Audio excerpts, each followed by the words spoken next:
over 4 decades of changing lives, your self-discovery archaeologist. Get ready to be the best of you with your host, Beverly Zeimet.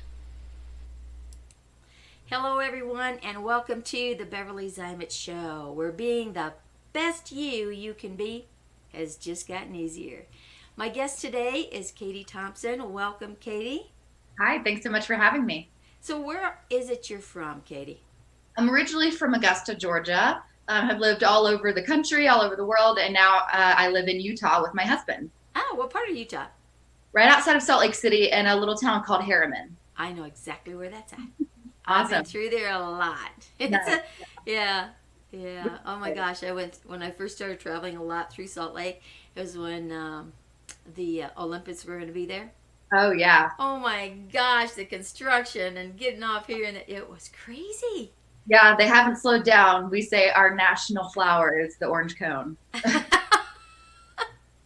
Well, I think that orange cone is all over. And, yeah. Yeah. I talked to a friend in Vegas here a couple days ago, and she said what's happening down there is they are actually working on the roads. They've been working on the roads. It's like every corner you turn, there's a road construction, right? But she said they are in full force, and she said the dust that's floating around the city from that is worse than what the pollution was. So absolutely, it's crazy. Yeah. Oh gosh. But I guess maybe they'll get it done when we get out of this. We'll be able to drive without having construction, right? Yes, fingers crossed. Yeah. Pros and cons of the world, right? Absolutely. So, Katie, what is it that you do? Tell our audience what you do. Yeah, absolutely. I am the founder and CEO of Modern Darling Media, which is a full-service branding, marketing, and design company. And I'm also the host of the Hustlenomics podcast, where I interview female entrepreneurs about their journey to becoming business owners. Oh, interesting. Kind of similar to the little show here, right? Yeah, absolutely. Yeah. So when you do your podcasting, is it just audio or do you have video as well? Yeah, I just do audio. It's an audio platform. So yeah, I definitely am interested in maybe doing video in the future. Yeah.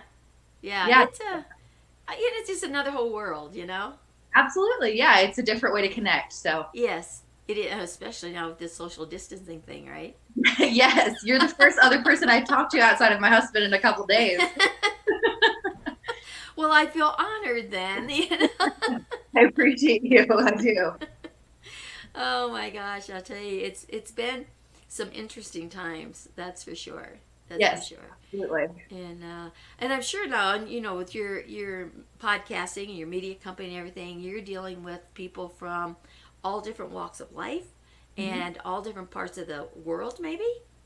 Oh yeah, absolutely. Mm-hmm. Yeah. So I know, being on here, I think this is where you responded in one of the entrepreneur groups, and I said my show's ready to go and I need speakers. Oh my gosh, I got so inundated, but it's been there was 3 days it was just like, I would have pulled my hair out, because it was crazy. But now the dust has settled a little bit, which is really good, and I have had some of the most amazing guests on my show. Oh, that's just like warms my heart, from all over the globe. I've been in Canada, Australia, several from the UK, South Africa, and a lot of different states. It's just amazing how much fun it's been. Yeah. So, listening to women, I've actually had a couple guys on. And it'll be open, the more guys will probably start coming on. I hope so, because they have something to say too. But listening to the women, and the avenues that they come from and stuff, and where their journey started and where it's going and how it has changed their lives, right? And becoming that entrepreneur and being able to have that freedom to just be who they are, because it is about your identity. You're finding your identity and your truth and coming into that power.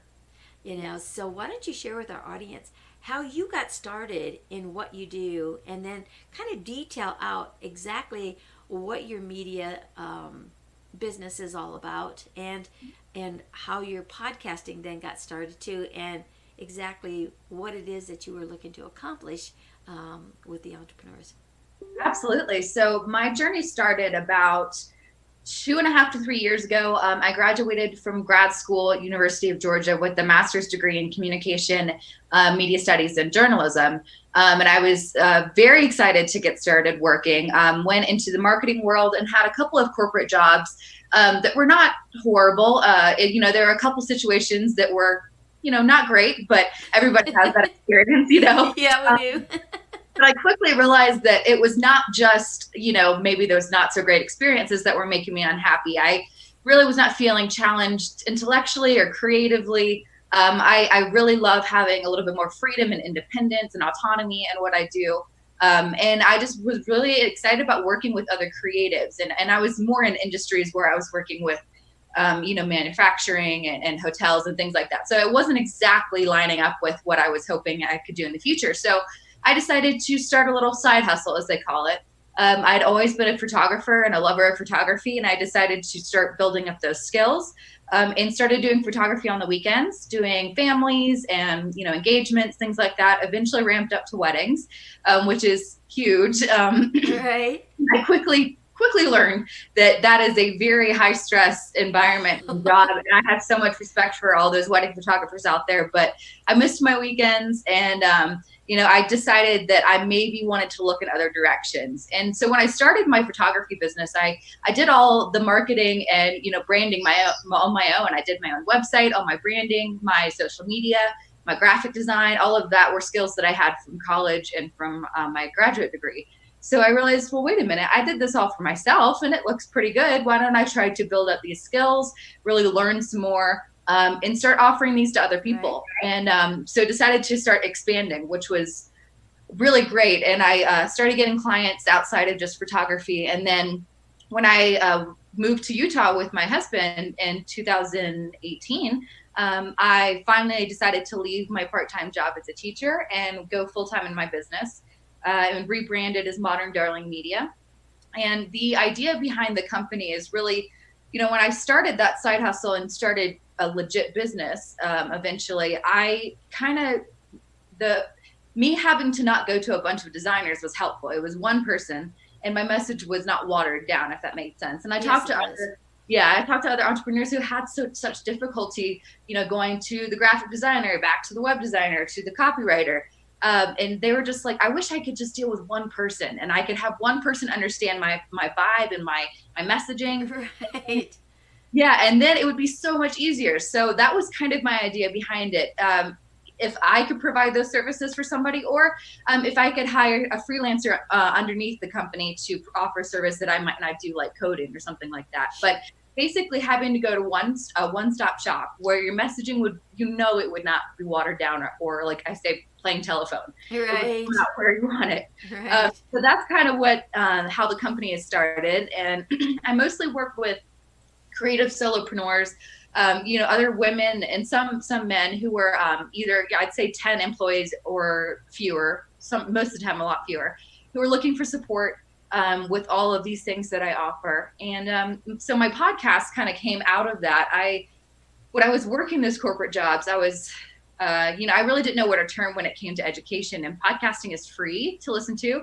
And I could do it at work when I was doing some of my corporate jobs. So I was listening to other female entrepreneur podcasts and realized that women, even my age, could create a life for themselves that they really enjoyed and they're passionate about and could make an impact. And so I decided to, pay it forward basically and take my background in journalism and radio and really interview other female entrepreneurs, not only so I could learn, but also to share experiences with other women that are relatable and, that they know they have a support system out there, even if they don't feel like they do.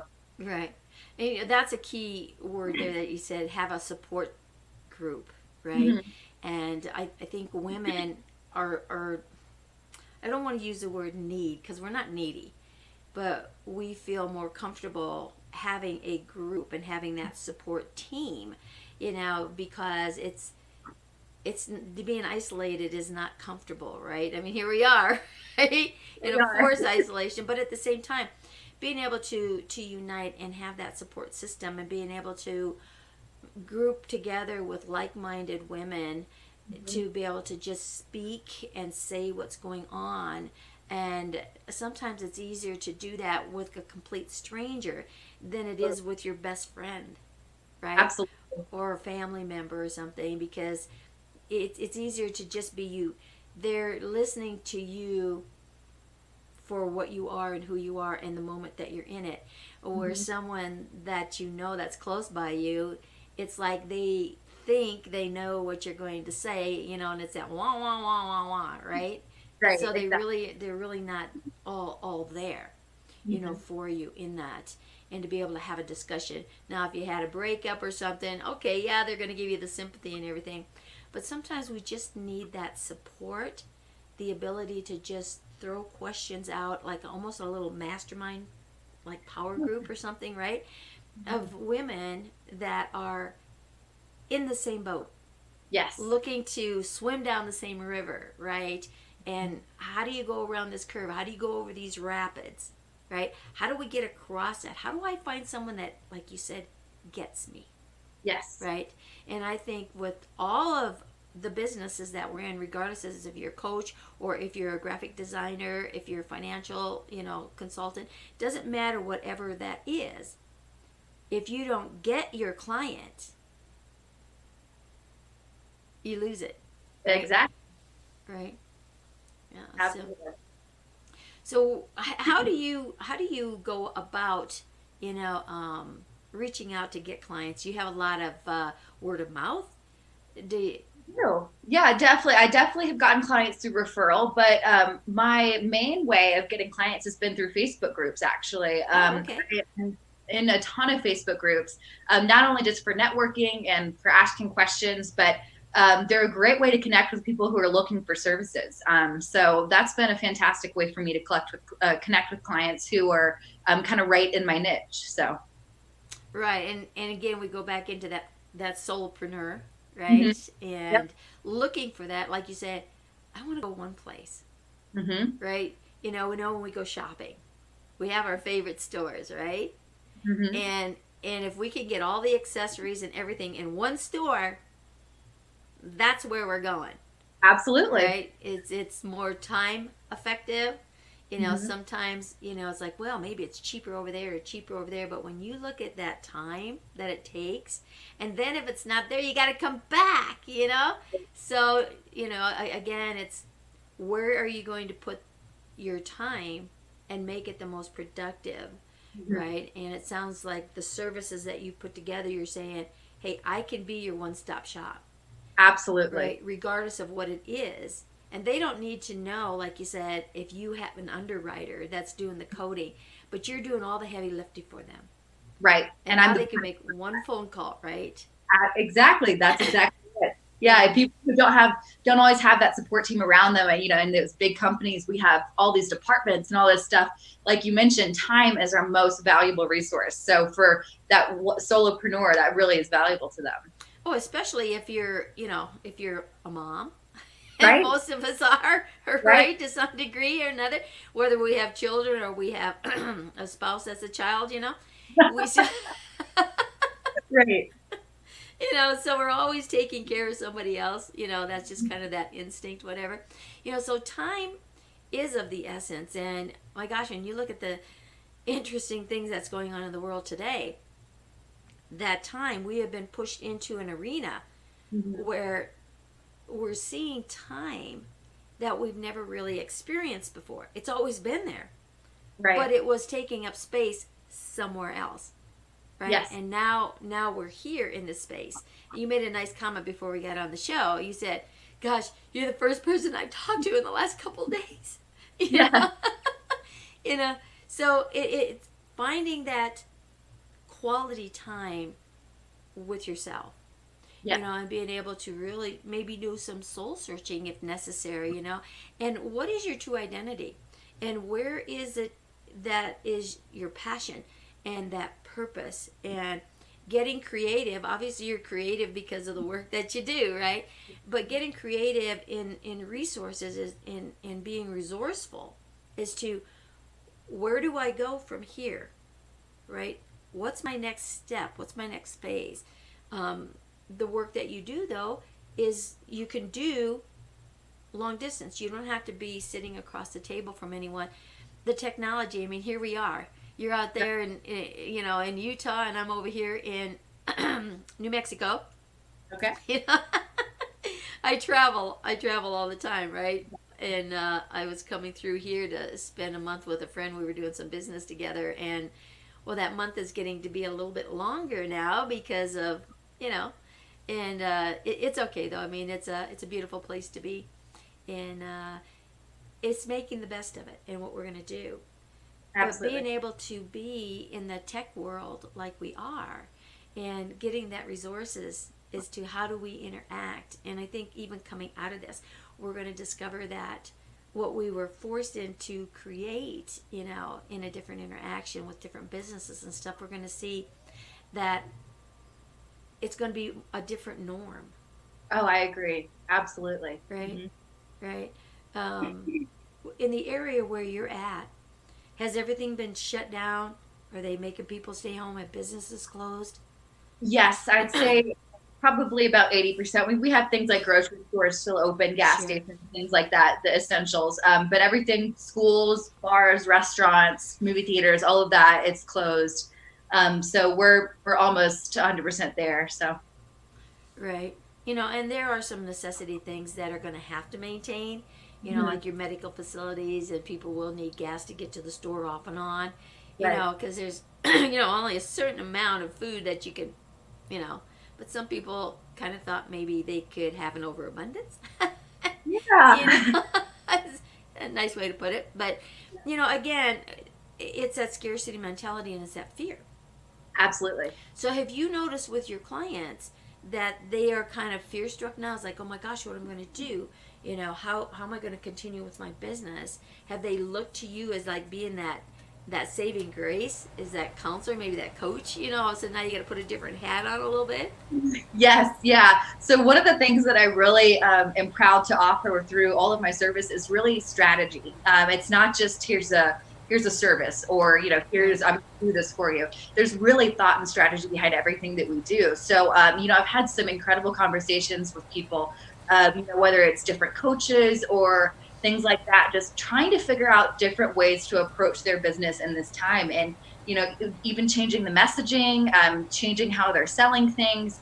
We're really focusing on being of the most service to their clients as possible, and of how I could be of most service to them, and really preparing not only for how we're reacting right now, but preparing for how we're going to grow and bounce back after we come out of this. So really thinking ahead, and but also being very sympathetic and empathetic to how people are feeling right now. Right, and to keep that uplifted, right? Yes, to stay in that high vibration and not let that fear catch up, because it's easy to do, and it's like, we want to stay kind of aware of everything that's going on, so that we can take precautionary methods, of what's going on, but at the same time not get totally inundated, with the news. So, pick and choose what you listen to, pick and choose what you're reading, because there's so much speculation out there, there's so much uncertainty, right? But just kind of, like I say, pick and choose and be a little bit cautious of what's going on, so that you're not spiraling down into it. And because we do have a lot of time on our hands, what's the first thing we do? We just go over there and turn that boob tube thing on, right? And wow. Yeah, especially coming from a background in the media, and my sister is a local news reporter. So, we're very familiar with kind of the other side of the media. Yeah. We're very lucky that my mom's a nurse, my dad's a doctor, and so we just go straight to the medical community for our information. We kind of bypass the news, just straight to the doctors and the nurses and the people in the front lines they're no nonsense, and they're getting that good information out there. So that's kind of how we've been approaching it. Right. I haven't owned a TV probably in close to 30 years. Yeah. Right. So for me, it's like, I don't need to know that stuff. That's not relevant to what I do. Right. Yeah. And, so I don't. I get enough word of mouth from people that I know, and it's like, okay, that's enough. TMI. Thank you. More, right? Yeah. Right? Like I was scrolling through Facebook this morning because I have to do posting for the show and things like that, right? I see this blurb come across that there were earthquakes Mm-hmm. yesterday, Yeah. in the Salt Lake area. Yeah, we had a big one about 2 weeks ago, right when the quarantine was starting, kind of. So Okay. it was like, whoa, what is happening to the I world? know. It's like, whoa, feel the earth move under my feet, that song. Exactly. Yeah, we were like, oh, what's going to happen next? Yeah. Well, I guess Idaho had, 7 of them yesterday? Yeah, pretty insane. Did you guys feel it down there where you are? I mean, No, Idaho's we not didn't very far feel, away. yeah, we didn't feel anything yesterday. We felt that big one about 2 weeks ago with a few aftershocks, but fortunately, we didn't have any aftershocks or anything here. So, Yeah, it kind of makes you wonder what's going on in the world, because yeah, I know Coeur d'Alene has a big fault out there. right. And, and it's inactive currently, but I don't know. You start shaking things in one area, sometimes they like to shake in another, right? Yeah. And I have friends in Tennessee Mhm. that told me that they were feeling earthquakes. They had some down in Oklahoma. Of course, now they're in Salt Lake, and then they had them over there in Idaho, and in areas that normally aren't known for earthquakes, right? Right. That's what's so surprising. Yeah, yeah, because you're thinking of, earthquakes, you think, it's all out in California, right? Exactly. Right. Yeah. So we're So, surprised. but Still- I mean, there's so much purging going on in the planet, and I Right. think we need to purge our thoughts Mhm. at the same time that Mother Earth is purging and coming back into her balance, with whatever it is, and it's a wake up call for all of us, Absolutely. And I don't know where you are in the spiritual movement and things, but we're looking at that awakening, that they've been talking about for quite a few years, and the apocalypse, and it's like now we're starting to see things that was being spoken about, Mhm. and I never in my wildest dreams thought I'd ever experience in my lifetime something like this, right? And I've been on the planet longer. I'm older than dirt, let's put it that way, right? So, but being here for 70 years, there you go, okay? You see a lot, you experience a lot. And I grew up in the Midwest. Mhm. And in 79, I left that farm community arena and moved into the big city of Denver. And then Oh. spent some time there, then moved to Vegas, spent a few years down there. And in 97, I hit the road and I've never looked back, right? Awesome. So being able to move and go in all these different arenas and seeing what's really out there and the beauty of everything has been just so fulfilling for me, and to meet people in other parts of the country, other parts of the world, even, and that traveling, and it is a freedom, right? And so this moment here, it's like, oh, you're telling me I can't like get in my little car or my RV and I can just take off? What? Right. What Yeah. do you mean? What's going on here, right? Yeah. So, but I have high speed internet. What more could a girl ask for, right? Absolutely. And so again, it's where your experiences are, and growing up and coming through all the different decades, Mhm. and how fast our technology has changed in just the last 2 decades. Right. Coming into the 2000s, we started picking up a lot of momentum, Mhm. right? And then when we got into this last decade, it just kind of really kicked things wide open. And now moving into the 2020s, it's even going faster. It's So it'll be mind-blowing. interesting to see what comes out of this, and you got, your free energy and different more environmental things coming out, and the technology. And I mean, back in the 80s, when they first spoke about having phones that were going to be able to talk to each other with, you'd be able to see the person you're talking to, right? It was like, okay, I mean, I've got an open mind on things, but it's just like nothing you could connect to. Because at that time, we didn't even have cell phones, let alone going to have, a video of someone that's talking, right? And when you start to look how it began to progress, I can remember one of my clients had one of the first cell phones that come out. They were like these huge pieces of, and they were heavy, but you had to have them stable in the car. Right. Right? Yeah. And he was so proud of that. Oh my God. It's like, hey, Beverly, you can come and check this out, right? So he checked out his phone, and it's like, okay, what are you going to do with this thing, right? Well, he used it as a play toy because it was like, hey, I got something nobody else has got. Right. A month later, he decided maybe it wasn't such a good idea when he had an $800 phone bill. Oh my God. Well, airtime back then was definitely more expensive than it is today.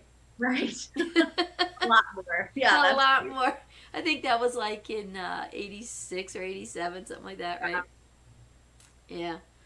Crazy. So, yeah, it's crazy. So the technology that's happening here is just speeding up, right? Mm-hmm. So you've been in the media. You've got family that's been in the media, you said. Mm-hmm. Okay, where do you perceive this whole arena going, say, in the next 5 years? Well, I've been thinking about that, and especially when it comes to kind of the workforce.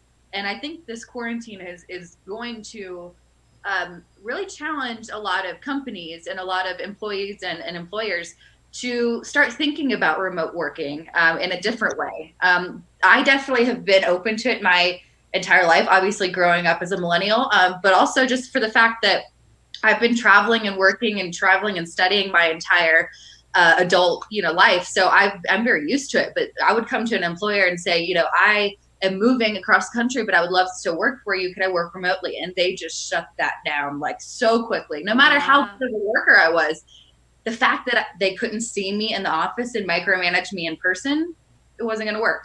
So I think this is going to challenge a lot of people and challenge their leadership skills in a really new and exciting way. And I think remote work is a wonderful thing, especially for women who might want to have families and still have a job and a career that they want to balance it in a different way than maybe we've been balancing it in past decades. But I think that this new technology, like video chatting and stuff like that, it's really going to change how we work. So that's really going to be an exciting thing. And hopefully I can be a good support system out there for people who are doing it for the first time, since I'm familiar with it. So it's an exciting time. Yeah, it is kind of it's a big step, right? It is. And again, it's a huge change. It's not just a little change over here. It's huge.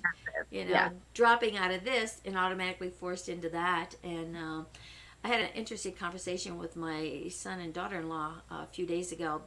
They are in the phone business, right? They have their own phone business company that's been going on for a long time. So they deal with a lot of corporate organizations, and big offices and small offices, where they have their phone systems that are hooked up, and they can also do remote. So if someone is out of the office, they can still get those calls, transferred to their cell phones and stuff like that, right? A lot of voice over IP. And when all of this started happening, where they're saying, stay home, all of a sudden there was this panic. What do you mean stay home? Oh my God, and they were totally inundated with their own customers, that or again, now we're going to be working from a different environment, which is called home. Right. And wanted to get everything, put together. Is how can we do this? Okay, because they already had a basis of it, so it was a matter of a few little adjustments and flip of the switches and maybe some different equipment or whatever, so that those home offices could function, up to par and get that done in a real short time. Right. And then, of course, now you've got other businesses that recognize you, and they've been on the market for a long time. Mm-hmm. And so it's now they're seeking, and again, your reputation, regardless of what business you're in, follows you, right? Yeah. So they were inundated from corporations and things that they had maybe spoke to, but weren't ready to make a jump, right? Yeah. And they were back on the phone immediately. What can we do? We need to get this done. Da, da, da, da. So so far they haven't had to hire more people on. But then again, when you do hire someone new in the industry of what you're doing, you still have training to do. And if you're doing training in the same time you're looking to make things happen really fast, that can be kind of a, upside down world. But Yeah. again, people know what they need to do, or sort of think they know what they're supposed to do, and they start reaching out, to what that is and how that happens. And I think once now that they've got that into place, and they're going to be utilizing it for the next couple weeks, and now they're saying, well, it's probably going to be the whole month, right? And maybe it'll go into the, you hear ecstatic, all over the place, well, maybe it's going to go through August. Who knows, right? Who knows? But I think what we're going to see is a lot of people now who are working out of their little cubicles at home, and they've got all of that technology set up again. Why would they walk away from that, and not just stay there? Especially if you're in a big city and you've got that travel time. Oh my gosh, now you're not sitting in traffic for an hour or 2 hours, not having to take a detour, right? And there's time, and I think it's going to bring that family unit back together. I agree, 100%. Right? So it's like, wow, I have more time with my spouse, or I have more time with my children. Things are going to start getting more constructive. You got that first initial like, oh my gosh, we're going to kill each other. We never had as much time together. What the heck are we supposed to do? It's a different thing when you have that time together on vacation, because you're busy going here and there and doing, right? This little box that you're in keeps getting smaller and smaller and smaller, right? Absolutely. I think it's going to be interesting to see, if people start having a choice, those office environments are going to become much more positive places, because people are there because they want to be there and they want to be, work side by side. So it's going to be a whole new dynamic. It's going to be really interesting. Right. And I think there's going to be, a balance on both sides of the fence, where now that they've been forced into working from home, that it's been productive, and that someone can do that and still maintain the business and maintain a family. So where say moms that really would like to have that time with their kids, to be able to be there and watch their children growing up instead of putting them in a daycare, right, and miss out on so much, and the time element to go take them there, to bring them back home, and then you've got to do duties and whatever, but to be able to spend that time with that child and have that foundation again, that basis, to build that base of community, and the community starts at home.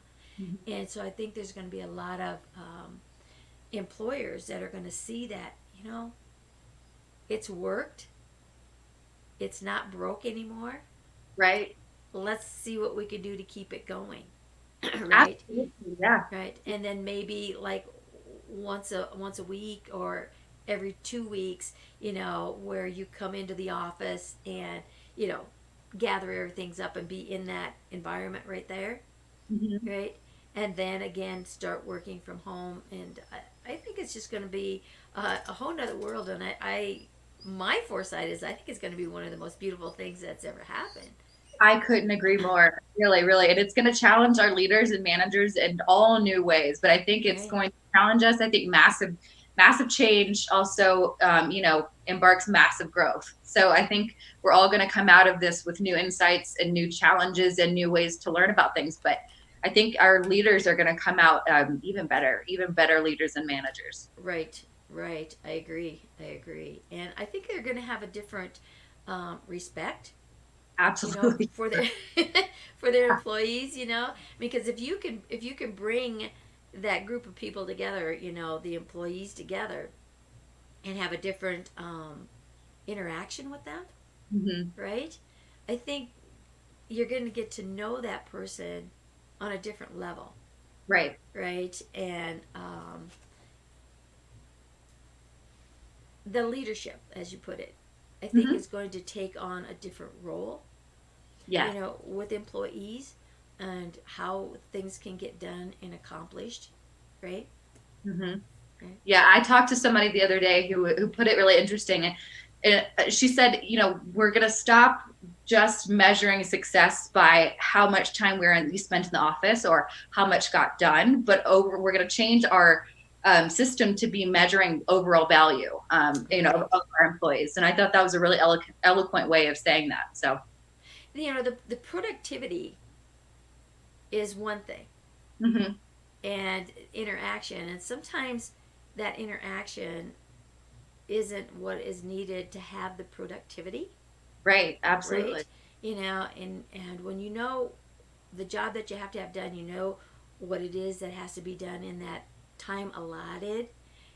How many employees are there playing on their phone, doing games on the computer, yep. right? Walking around thinking they're doing something, and they go into the room to make a copy or something, and somebody else in there, you stand around, you drink a cup of coffee, So there's so much unproductive time mm-hmm. that happens in that office setting that I think is going to be, shifted when it's working from a different environment, like from home. Yeah, absolutely. I've just had to retrain my brain completely from this corporate kind of mentality of I have to work 8 hours a day to be a productive day.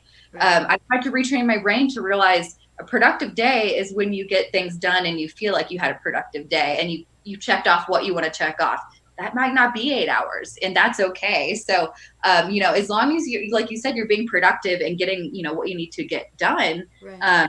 It's a whole new mindset, and it takes a long time to get out of that kind of corporate, I guess I would say, our office mindset. So It's been interesting. Yeah, it is. And if you have a child, that gets sick, you can't take them to daycare. They don't want them. Yep. Schools don't want them. Nope. Right? And so it's not always easy to find a sitter, so you have to take a day or just miss work, without pay or whatever. And I think this is going to show, employees or employers that a mom can be home with that child, whether that child is sick or not, and still be productive. Where here you are at home now, right? And the child, if they are sick, they're going to be sleeping for the most part, because that's what kids do when they're sick, that's what you do when you're sick, right? And where they could be productive and be doing things at the same time, taking care of that child, right? And so I think that is going to be a big shift, where they're going to see that it can be done. People really can be productive. And you made a good point where you said you had to reshift that mentality, that mindset, because we've been so programmed that you have to be somewhere for 8 hours to do whatever it is you're told to do. Yep. Right? And it's not necessarily that way, because you know darn well that you can get it done in, say, 4 hours or 3 hours. You don't need 8 hours, but right. You're gonna, you get paid for what you do, but you don't necessarily need to get paid for the time that is taking place. And so there's so much wasted time that I think can be used so much more productive, especially that drive time. Right. Yeah. Oh my gosh, it's crazy. I used to commute an hour to work and an hour back every single day for one of my jobs. So, what a waste of time. Yeah, and you're thinking, man, I could be doing so much more if I wasn't sitting in this traffic, right? Oh, yeah. Yeah, and especially in traffic, which is where I was, which is the worst. Exactly. And I know commuter trains, they're a little more productive because, you're sitting on the train and you got your laptop or your book or whatever it is that you're going through, your paperwork and stuff. So you do have a little more productive time, but it still is that initiative to have to get up, to go there, right? And right. Right. So it's exciting. For me, I think it's so exciting. Right? I do too. Yeah, I definitely think that there's some positive things that's going to come out of all of this craziness. That's a good way to put it. It is craziness. Yeah. It is craziness. So, have you decided to write a book?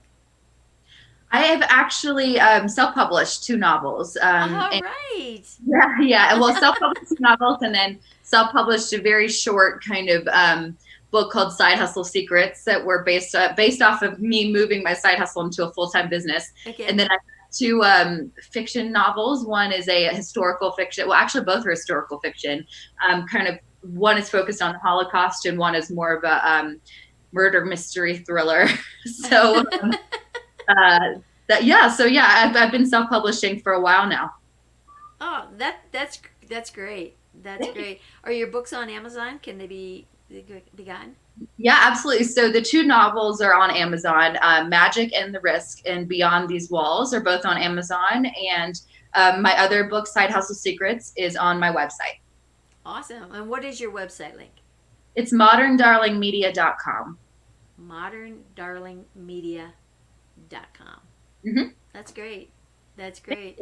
Yeah, and who knows? There may be a lot of stories going to be published after this event, right? So I really do hope so. I would love to hear about all the different experiences that people are having during this. Yeah, that's what's kind of nice at having different people from different parts of the world and everything on the show, because they can share some of the things that are going on. And there's a lot of similarities, but then there's also some extreme differences. Which right. is, because you're looking at different cultures, right, mm-hmm. in different environments. And so it's really kind of interesting to see how people, men and women, are making the changes and making the shifts in what they can do, to make a difference. And even with the kids, school's out, they had one semester left, and it's like, oh my gosh, what's going to happen here? My grandson was homeschooled, right? Okay. And it was on a computer homeschooling network type of thing, and he'd been doing that since 3rd grade. Mm-hmm. And he graduates this year.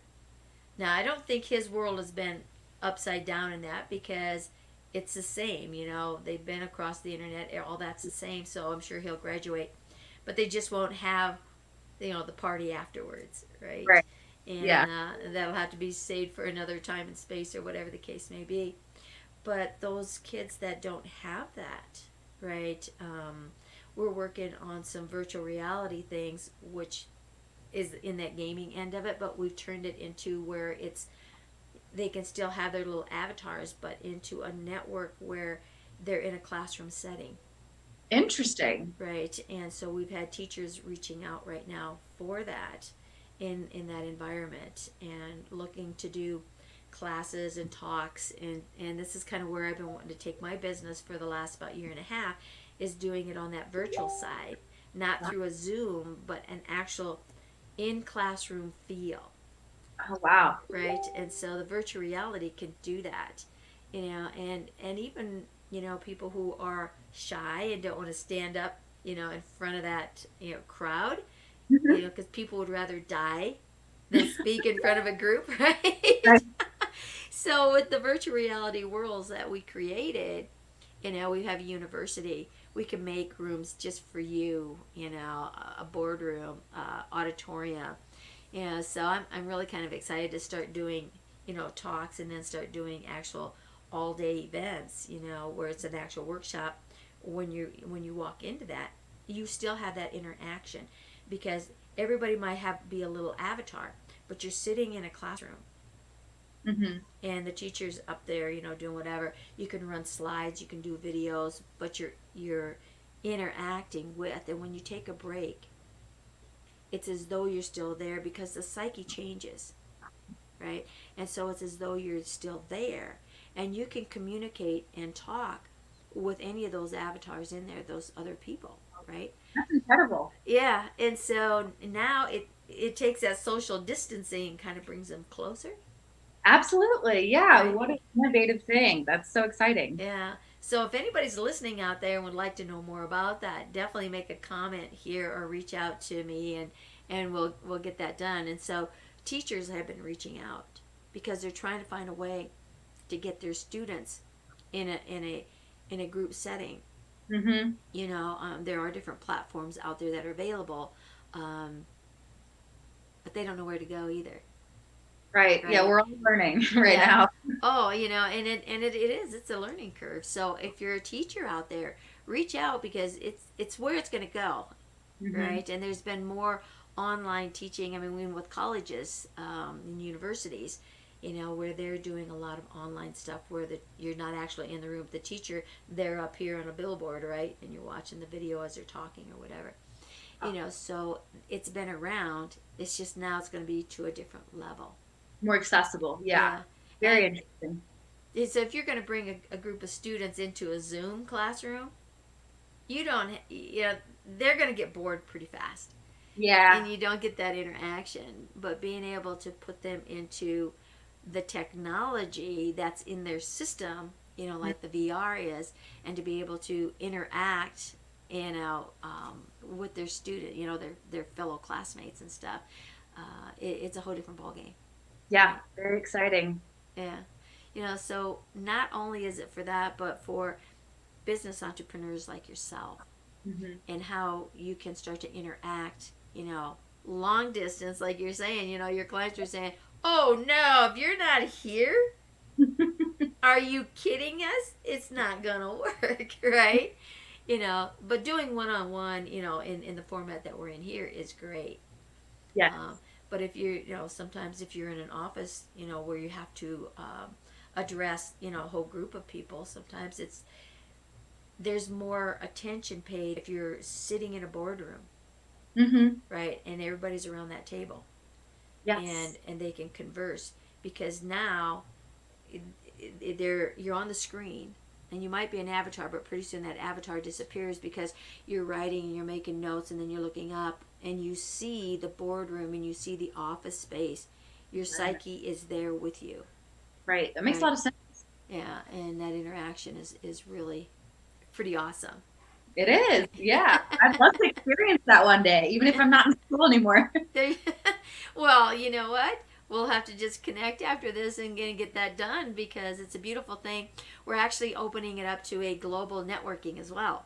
Wow. Right? Wow. To where now we can reach out and interact, because what you do is worldwide. Right? What a lot of us do is worldwide. So it just got easier to be able to network on a global platform in this same VR situation. Right. To where you can interact with people from all over the world and have that connection and that bond. Because you know what? We're all one.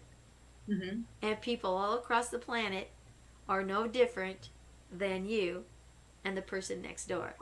Right. Right? And we're all in this together. And I really feel that this situation is going to unite people on a different arena. And I think we'll have a different respect and a different admiration, for that interaction with people, right? And to, make those changes. I hope so. I think it's going to be a whole new world. Oh, we're definitely not going to be able to go back to the way it was. That's for sure. Right. So, Katie, tell the audience out here what your theory is and a tip to make their business soar during these trying times, and then continue to soar once we move out of this. Yeah, absolutely. So I know everyone is in different situations and different stages. I definitely could speak to the people who maybe are in that side hustle phase and have not had that time to really dedicate to their business. This is a great time to start laying that foundation for when you might want to move it past the side hustle stage. I'm a big proponent of really laying down the foundational blocks of your business before doing all the sexy stuff, is what I call it, the website, the branding, all the fun stuff. Really nailing down that messaging and your core target audience, who you're trying to reach, why you're trying to reach them, who do you serve, how do you serve. All of those things are going to help you figure out all the fun stuff later on. But if you don't get that nailed down in the beginning, you're going to have to go back and do it later, which is what I had to do. So I always say, get all that stuff really, really solid in the beginning, and niche down more than you think you're going to have to. So if you're saying, gosh, I would love to help women, that's fantastic. Go smaller. Think about, I would love to help mothers who are starting a business. The more niche down you get, the more successful you're going to be. You can't be everything to everybody. So I always say, really, really focus down on who you want to help and how you want to serve them. So those are just a few tips. I know they sound big and they sound nebulous, but getting those down when you have the time to think about them right now is really going to save you some time and effort down the road. Right. When you are an expression of a generality, people don't know what you do. They don't know what the impact is that you can have. Right. And so that's that narrowing it down and narrowing it down and narrowing it down.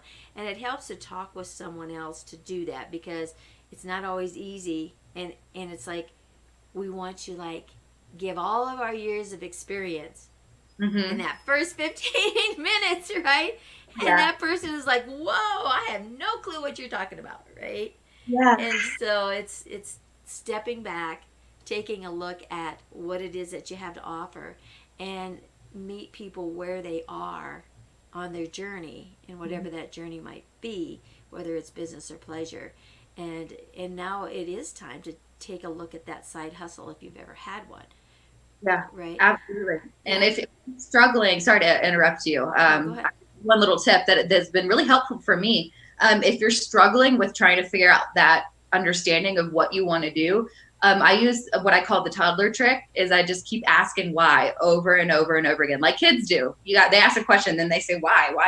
Yes. So you start with, I want to start a business. Why? I want to help people. Why? And then if you keep going down that line, eventually you're going to get your core why, your core messaging, and that's going to be a great start for you. That's a great tip. That's a great tip, and it's a very simple way to do it, because a lot of times we're overwhelmed with it and we don't know what to focus on. And so it's easier when you find that why, that becomes your passion. Right. But to make this side hustle a business, first off, you've got to take yourself serious. Because if you don't take yourself serious, no one else will. So true. Right? And be committed to making it happen. And you're not going to get support in general, the level of support from family, friends, or spouses. Right. Yeah. Right. Unfortunately, you know, and that's not 100% true, but for the most part it is, because they don't take you serious. But you've got to take yourself serious first. Yes. Right. 100%. Right. And then move out there. And it's so much easier to talk to a total stranger, because they're going to tell you the truth.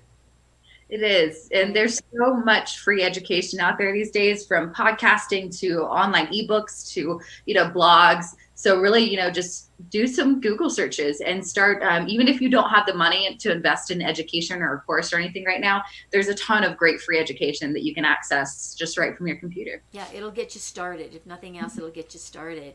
And, Absolutely. But stay focused on it and just keep on going forward. And the more you ask, the more you search, that right person is going to come, and they'll be there for you. But if you don't put yourself out there, you're going to be right here where you are. Exactly. Yeah. No one will know what you're doing unless you tell them. That's right. That's exactly right. That's what we're trying to do here, is to let the people know there is an option. Always. And maybe it works for you, and maybe it doesn't, but don't give up and move to the next one, right? Yes. So thank you, Katie, so much for being here. It's been a pleasure to get to know you and share what you do. Great message to everyone out there. So be sure and comment below and let us know how you enjoyed Katie, because we can always get her back, right? I would love to. We can always get her back. So it's time to say, go out there and be what? That best you that you can be. Why? Because Katie and I are going to go out there and be the best we that we can be. And we'll see you all on the next show. Thanks for joining us.